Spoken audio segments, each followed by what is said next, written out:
el modelo de terapia cognitiva basada en la conciencia plena, mindfulness. Resumen. En las últimas décadas, han ido surgiendo un novedoso conjunto de modelos dentro de la orientación cognitivo-conductual. La terapia cognitiva basada en la conciencia plena, la terapia dialéctica conductual, la terapia de aceptación y compromiso, la terapia metacognitiva, el sistema de psicoterapia de análisis cognitivo-conductual y la psicoterapia analítico-funcional. La aparición de estos nuevos modelos ha estado acompañada de intensos debates respecto del rol de la cognición y la incorporación de las habilidades de conciencia plena. Este trabajo tiene como primer objetivo describir la terapia cognitiva basada en la conciencia plena y en segundo lugar, se propone presentar los resultados obtenidos en las distintas investigaciones y reflexionar sobre las consecuencias de los mismos. Asimismo, destacar virtudes y limitaciones de este nuevo modelo de tratamiento. Introducción. La terapia cognitivo-conductual no es un ámbito homogéneo ni en el plano teórico ni en el clínico. En efecto, en la actualidad existen distintos modelos de terapia que se denominan cognitivos. Los primeros tratamientos que se corresponden con esta denominación surgen teniendo como novedad el rol de lo cognitivo como mediador de la conducta. La modificación de la cognición podría dar lugar al cambio de conducta y ser una variable importante para el tratamiento de los trastornos mentales. En las últimas décadas, han ido surgiendo un novedoso conjunto de modelos dentro de la orientación cognitivo-conductual. El foco de estas nuevas formas de tratamiento está dado por la utilización de estrategias de aceptación, ejercicios de conciencia plena y técnicas metacognitivas. Dentro de los nuevos modelos podemos citar la terapia cognitiva basada en la conciencia plena, MBST, sus siglas en inglés, la terapia dialéctica conductual, DBT, sus siglas en inglés, la terapia de aceptación y compromiso, ACT, sus siglas en inglés, la terapia metacognitiva, MCT, sus siglas en inglés, el sistema de psicoterapia de análisis cognitivo-conductual, QASP, sus siglas en inglés y la psicoterapia analítico-funcional, FAC, sus siglas en inglés. La aparición de estos nuevos modelos ha estado acompañada de intensos debates. Stephen Hayes, líder del grupo creador de la ACT, postula que en la actualidad estamos viviendo la aparición de una tercera ola dentro de la terapia cognitiva. En la primera fase, los fundamentos estuvieron dados por la teoría del aprendizaje, cuyos principios fueron aplicados conllevando al desarrollo de tratamientos conductuales específicos para los trastornos mentales. La segunda fase se da a partir de la aparición de la terapia cognitiva, cuyo principal eje se ubica en el rol de la cognición, la atención y la memoria. La tercera ola es la que se estaría desarrollando en la actualidad, en la que ya no se discute el contenido del proceso cognitivo, sino que lo que se busca es trabajar sobre el proceso general. Los dichos de Hayes han sido eje de una polémica, debido a que muchos autores que éste sitúa dentro de la tercera ola, no se encuentran de acuerdo con esta denominación. Es el caso de Marshall Lineano de Adrian Wells. Algunos autores han planteado que la principal característica en torno a estos modelos es el lugar en el que focalizan la estrategia terapéutica, mientras que el modelo cognitivo basa sus técnicas principalmente en la relación existente entre pensamiento, emoción y conducta, operando en base a una estrategia de cambio. Los modelos de aceptación y conciencia plena tienen su eje en la respuesta a la emoción o al pensamiento como forma de estrategia terapéutica, donde el énfasis se ubica en la aceptación. Esto significa que hay un desplazamiento del énfasis puesto en el cambio cognitivo hacia la capacidad de aceptación en los modelos de la tercera ola. Otra de las características de estos nuevos modelos es la cercanía entre ellos y algunas prácticas espirituales. El mismo Hayes describe que el modelo de aceptación y compromiso ha dado bases científicas a algunas de las prácticas budistas, mientras que otros autores denominan a la utilización de técnicas de conciencia plena como estrategias espirituales o religiosas. En tercer lugar, tanto el modelo de la MBST como el de la DBT enfatizan que los terapeutas deben realizar prácticas de conciencia plena y de meditación para tener un conocimiento experiencial del modelo y así poder llevar adelante los tratamientos. Al mismo tiempo, sugieren que la práctica de conciencia plena es beneficiosa también porque ofrece a los terapeutas una forma de estar conscientes frente a las reacciones que los pacientes producen en ellos. Esto puede recordar la tradición psicoanalítica, en la cual los analistas debían emprender un análisis personal para poder ejercer su práctica. Vale la pena señalar que este tipo de sugerencias no aparecen en todos los nuevos modelos, en tanto esta cualidad no es requisito en el modelo de la Actuen MST. En cuanto a los resultados obtenidos por estos nuevos modelos, el metaanálisis llevado a cabo por Ost, 2008, nos sugiere que están lejos de alcanzar los criterios para considerar los tratamientos con apoyo empírico. Sin embargo, la proliferación de estos nuevos modelos es un hecho que puede constatarse tanto en los congresos de las asociaciones profesionales internacionales como en la formación de los terapeutas. Este artículo tiene como primer objetivo describir la terapia cognitiva basada en la conciencia plena, MBST. En segundo lugar, se propone presentar los resultados obtenidos en las distintas investigaciones y reflexionar sobre las consecuencias de los mismos. La depresión recurrente. El desarrollo de la MBST nace de las características específicas de la depresión. La depresión es descrita según las corrientes actuales como una enfermedad crónica o, cuanto menos, recurrente. De aquellos pacientes que presentan un único episodio depresivo, el riesgo de recurrencia es del 60%, del 70% cuando se tienen 2 episodios, y de más del 90% cuando se han padecido 3 o más episodios depresivos. De hecho, proyecciones actuales indican que, para el año 2020, el costo global atribuible a la depresión quedará en segundo lugar, después de los generados por las enfermedades cardiovasculares. La Organización Mundial de la Salud proyecta que para el año 2020 la depresión será la segunda enfermedad que causará mayor daño. Una importante cantidad de investigaciones ha demostrado que la terapia cognitiva, TC, para la depresión es superior a la medicación farmacológica. Esto significa que aquellos pacientes que fueron tratados con TC demostraron, a largo plazo, tener menos recaídas que aquellos que fueron medicados. Sin embargo, estos resultados han dado lugar a diversas controversias, y una afirmación prudente sostendría que tanto el tratamiento farmacológico como la TC son eficaces en el abordaje de la depresión mayor. Otro de los tratamientos que han demostrado eficacia en el tratamiento de la depresión mayor es la terapia interpersonal, TIP. Sin embargo, existe un consenso acerca de que un número importante de los pacientes tratados con cualquiera de las opciones existentes recaen. De estos datos surge la importancia de desarrollar una terapia de mantenimiento que podría servir para tratar el problema de la recurrencia en este trastorno. La MBST es una de las propuestas en este sentido. Más adelante discutiremos sus ventajas y limitaciones en comparación con las otras propuestas existentes, TC y TIP. ¿Por qué modificar la TC para un tratamiento de mantenimiento de la depresión recurrente? Para entender la propuesta de la MBST, es necesario recordar algunos aspectos básicos de la TC de Aaron T. Beck.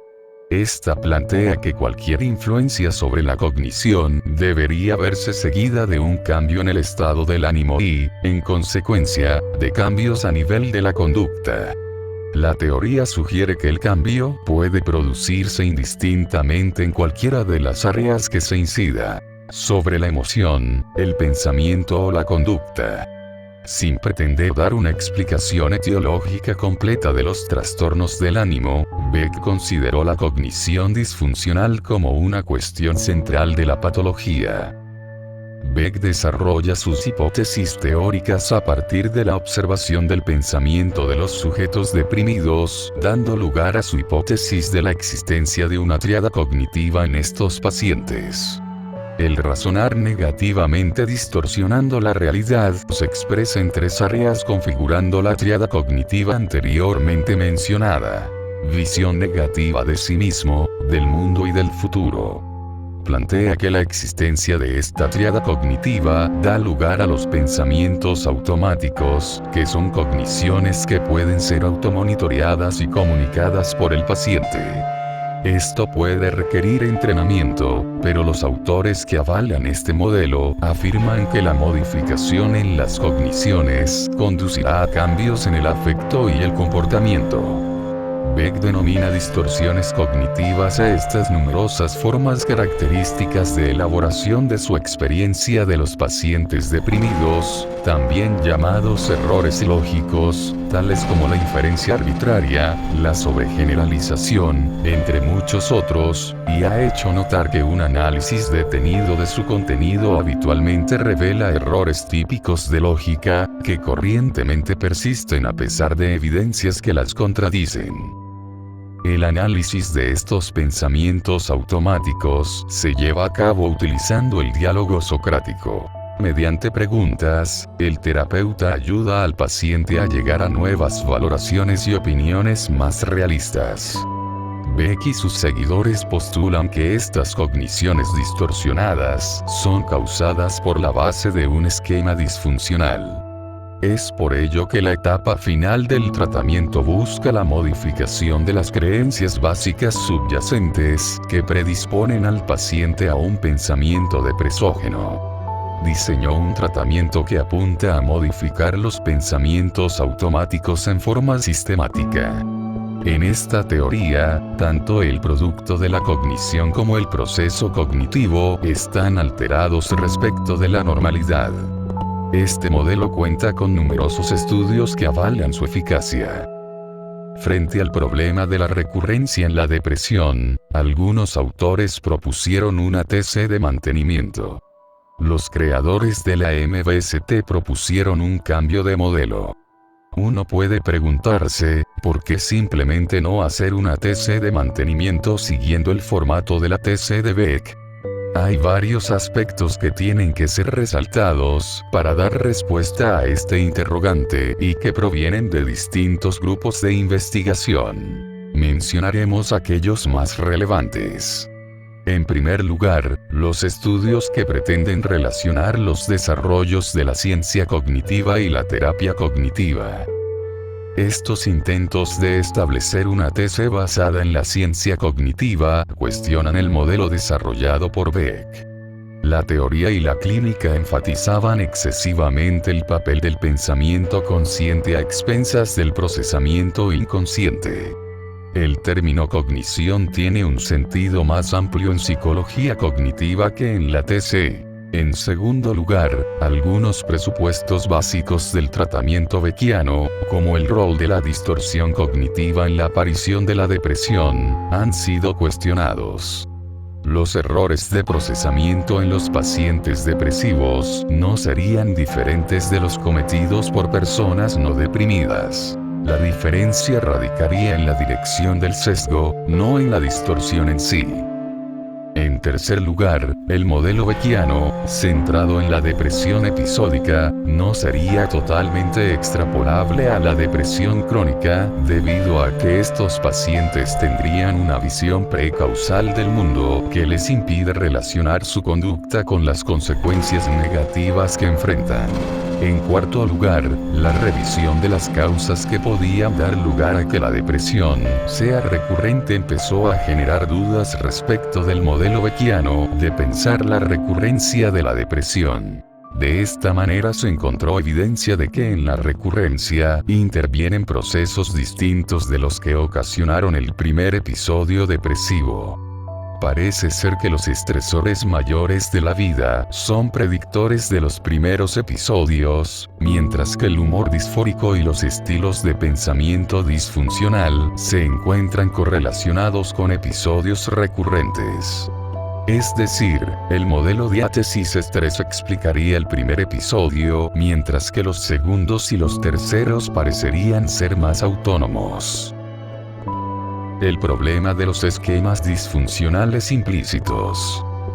Segal, Teadale y Williams se basan en los estudios con apoyo empírico que sostienen que la TC de las recaídas. Pese a que la teoría cognitiva de Beck es criticada en la práctica clínica, es eficaz. Por consiguiente, los autores se preguntan, ¿por qué funciona mejor que la medicación?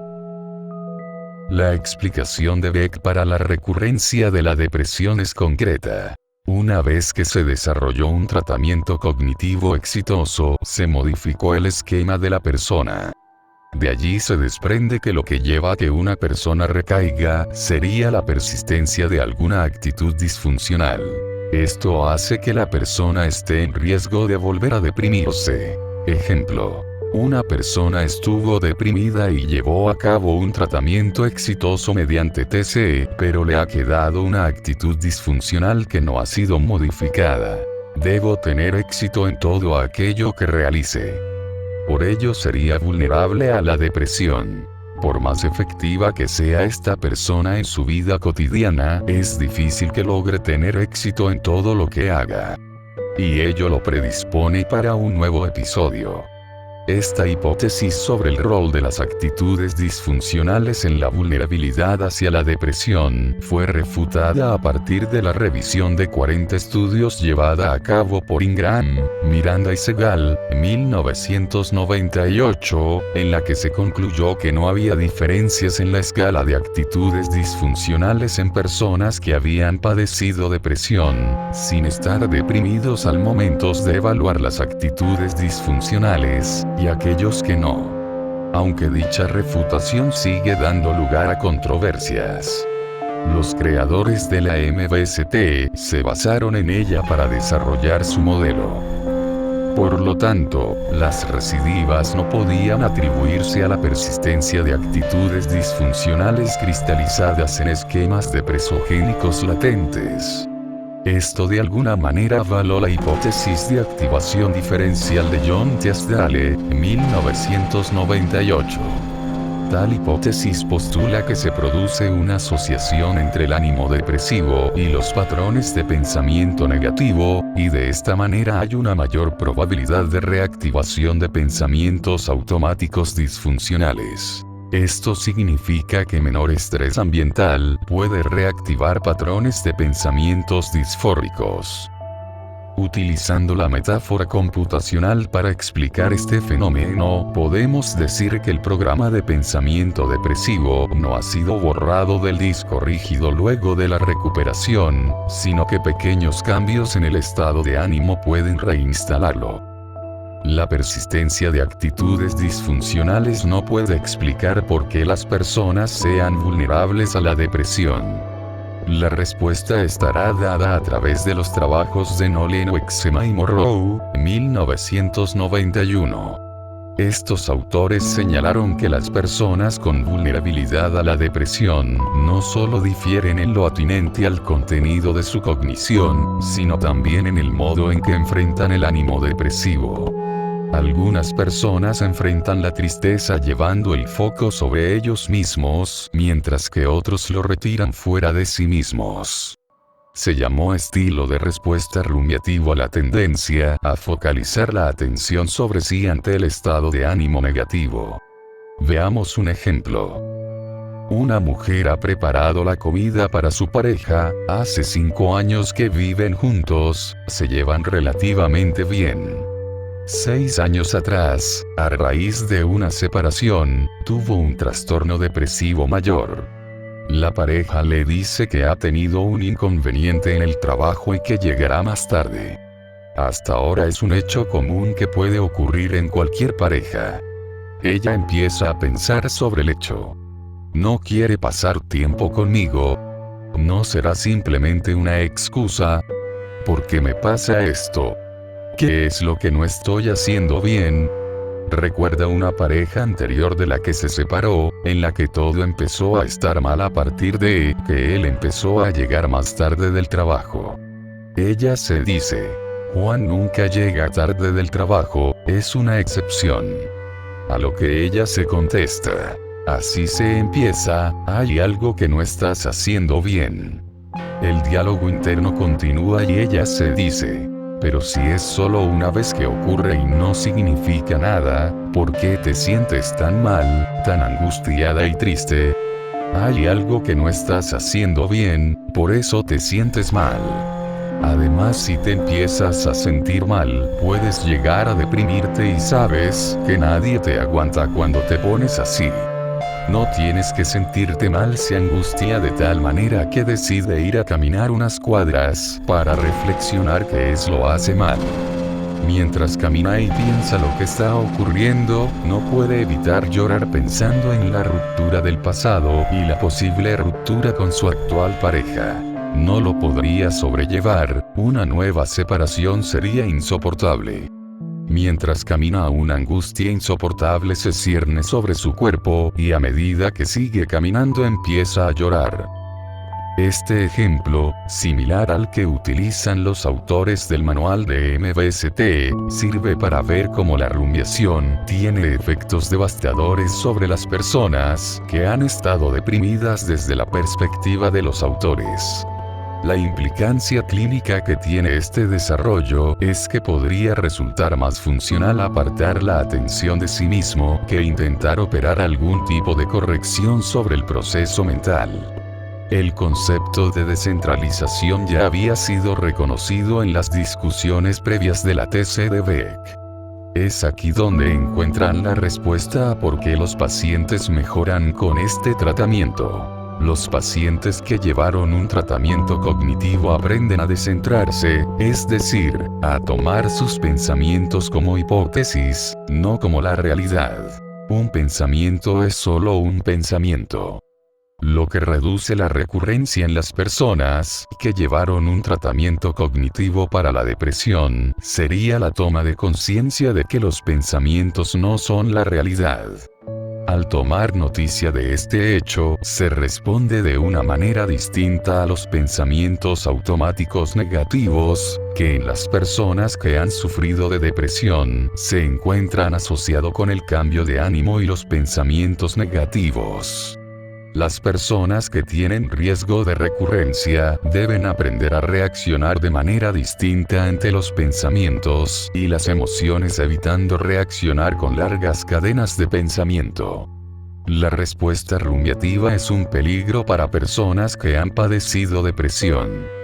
No es el objetivo del tratamiento eliminar los pensamientos negativos ni la tristeza, sino que los pacientes actúen de una manera distinta a la que han venido reaccionando, que es aquello que los hace vulnerables a la depresión recurrente.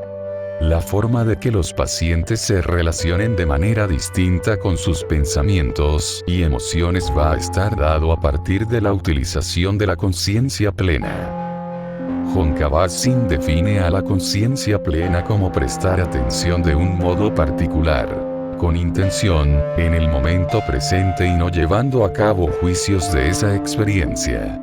Esta toma de conciencia no es elaborativa, no es prejuiciosa y está centrada en el presente, en donde cada pensamiento, emoción o sensación que se nos presenta son aceptados tal y cual son. En la conciencia plena, los pensamientos, sensaciones y emociones son tomados como eventos que acontecen sin más anoticiamiento que su existencia y sin reaccionar a ellos, evitando de este modo la respuesta automática. Se introduce un espacio entre la forma en que percibimos y la respuesta inmediata, permitiendo otro tipo de acción en contraposición al modo reflejo que implica conectar los pensamientos con la realidad. La conciencia plena permite una respuesta más reflexiva, sin que reaccionemos de manera automática. El formato de tratamiento de la MBST. El modelo de tratamiento que utilizarán para el desarrollo de la MBST tiene su origen en el programa de reducción de estrés basado en la conciencia plena, Mindfulness Based Stress Reduction, de Jon Kabat-Zinn, 1990. Este último consiste en un curso intensivo de entre 8 y 10 semanas de entrenamiento en conciencia plena. El MBST se apoya fuertemente en este modelo, combinándolo con técnicas de la terapia cognitiva estándar. El formato del MBST es el de un tratamiento breve que incluye una entrevista individual inicial y un trabajo en sesiones de grupo durante 8 semanas, con 4 sesiones de seguimiento durante el año siguiente. El programa combina prácticas tradicionales de meditación, tales como el escaneo corporal, entrenamiento en respiración y técnicas tradicionales de la terapia cognitiva como la psicoeducación, que posibilita la toma de conciencia de los pensamientos negativos y de la posibilidad de recaída. El entrenamiento tiene por objetivo que los participantes puedan tomar a los pensamientos y a los sentimientos como eventos en la conciencia. El propósito es mantener distancia sobre ellos sin reaccionar, detener el funcionamiento automático de la mente, lo que Segal, Williams y Tiasdale denominan detener el hacer doing, y sustituirlo por el ser being. No se trata de estar en un estado de ser todo el tiempo, sino que mediante esta actitud las personas con vulnerabilidad a la depresión, tengan conciencia de su experiencia y aprendan a reaccionar de manera distinta frente a los cambios en el ánimo o los pensamientos negativos. Estudios sobre la MBST. La MBST fue estudiada inicialmente en pacientes con diagnóstico de trastorno depresivo mayor, recurrente según DSM-IV. Tiasdale y Coles. 2000, reclutaron 145 pacientes con ese diagnóstico, quienes habían alcanzado la remisión con diferentes antidepresivos.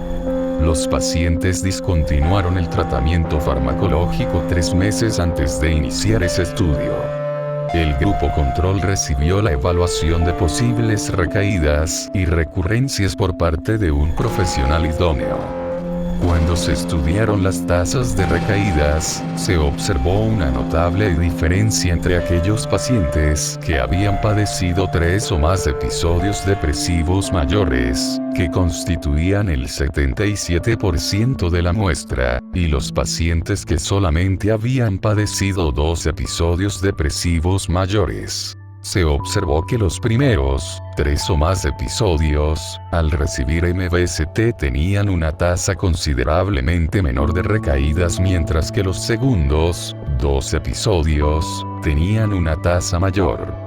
Concretamente, recayó el 37% de los pacientes con 3 o más episodios que recibieron MBST versus el 66% de los que recibieron solamente evaluación por parte de un profesional. Por el contrario, el 54% de los pacientes con 2 episodios que recibieron MBST recayeron versus el 31% de aquellos que recibieron la evaluación.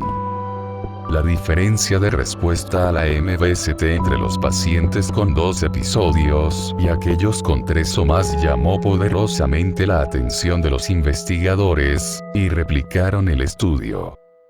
Tiasdale, 2004, observaron resultados similares al estudiar la respuesta de 75 pacientes con trastorno depresivo mayor, recurrente, en remisión con diversos antidepresivos. Además, comprobaron que la diferencia a favor de la MBST se acentuaba cuanto mayor era el número de episodios depresivos padecidos. En el seguimiento de 60 semanas, se observó que el 100% de los pacientes con 4 o más episodios depresivos mayores recayó cuando recibía la evaluación de posibles recaídas y recurrencias, mientras que solo el 38% recayó si recibía MBST. los pacientes con 2 episodios mostraron el mismo perfil que en el estudio de Teasdale y Coles. 2000. Solo recayó el 20% que solamente recibió evaluación, mientras que en el grupo MBST, recayó el 50%. En resumen, ambos estudios, 2000 y 2004, mostraron que aquellos pacientes con 3 o más episodios exhibieron una reducción significativa en las tasas de recaída gracias a la MBST, pero aquellos con 2 episodios mostraron una tendencia al incremento de las recaídas en el año de seguimiento. Si bien los resultados pudieron ser replicados, esto fue realizado por uno de los creadores de la MBST, con lo cual puede presentar sesgos a favor del modelo. Cullen y Coles. 2008, realizan la primera replicación independiente de los resultados mencionados. Estos investigadores de diferentes universidades llevaron a cabo un estudio multicéntrico en el cual reclutaron a 123 pacientes adultos con trastorno depresivo mayor recurrente, 3 o más episodios, quienes habían alcanzado la remisión a través de tratamientos farmacológicos. Nótese que excluyeron del estudio a los pacientes con 2 episodios depresivos, basados en los datos antes mencionados según los cuales la MBST sería iatrogénica para esa población, sin que tengamos una explicación comprobada de este hecho. Cullen y Coles. 2008, observaron una reducción en la tasa de recaídas durante el seguimiento realizado a los 15 meses. 47% en el grupo que recibió MBST versus 60% en el grupo tratado con medicación antidepresiva. Un dato importante de este estudio es que este segundo grupo continuó recibiendo medicación antidepresiva de mantenimiento y los estudios anteriores no habían comparado MBST con un tratamiento activo. Además, más allá de la reducción en la tasa de recaídas y recurrencias, este estudio evaluó la comorbilidad, la calidad de vida y la relación costo/beneficio con resultados favorables hacia la MBST y una adherencia al tratamiento similar a la observada en los estudios anteriores. Si bien la MBST se diseñó para pacientes en remisión, más recientemente se planteó la hipótesis de que en los pacientes con curso crónico, la depresión se mantenía por un estilo cognitivo rumiativo similar. Sobre la base de que los síntomas residuales son un importante predictor de las recaídas, particularmente luego de episodios severos, Barnhofer y Coles. 2009, estudiaron los efectos de la MBST en las formas crónicas de depresión. Hasta el momento, la MBST solo se había aplicado a pacientes en remisión. Por ello, el estudio de Barnhofer y Coles. 2009, modificó levemente la MBST para atender la ideación suicida y la sintomatología aguda. Los investigadores reclutaron 28 pacientes con síntomas depresivos residuales de una duración igual o mayor a 2 años y con depresión actual de la misma duración. Se alentó a los pacientes a continuar con el tratamiento farmacológico, con lo cual el diseño del estudio permite evaluar la combinación de MBST con medicación. Se observó un 37% de respuesta en el grupo que recibió dicha combinación, en comparación con un 6% en el tratamiento de rutina, solamente medicación antidepresiva. Los porcentajes son muy bajos en comparación con otros estudios realizados con pacientes con depresión crónica, en los cuales también se observó la superioridad de la combinación de medicación y psicoterapia sobre la monoterapia. En una dirección similar, Kenny y Williams, 2007, abordaron pacientes con depresión resistente en un estudio abierto. Igual que Barnhofer y Coles.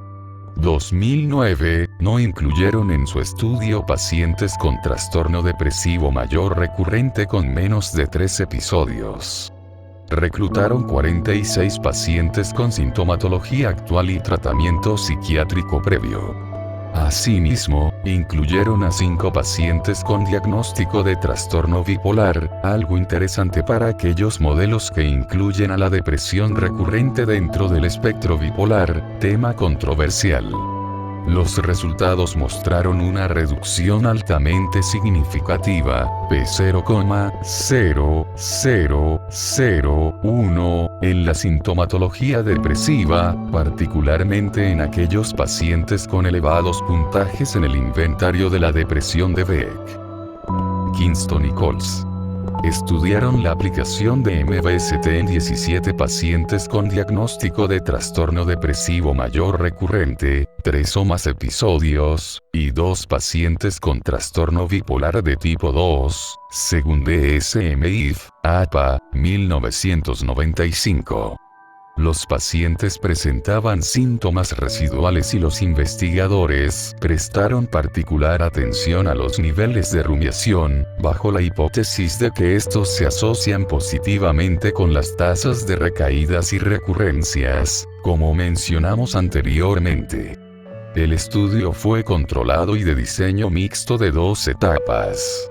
Se observó una disminución significativa en la sintomatología depresiva en los pacientes que recibieron MBST, pero no se observaron diferencias significativas en la escala de rumiación. Conclusiones. De los estudios clínicos reseñados, podemos extraer 4 conclusiones. En primer lugar, la MBST está bien establecida para la depresión recurrente con 3 o más episodios. En segundo lugar, existen estudios en las formas resistentes y crónicas de depresión, incluyendo la depresión bipolar.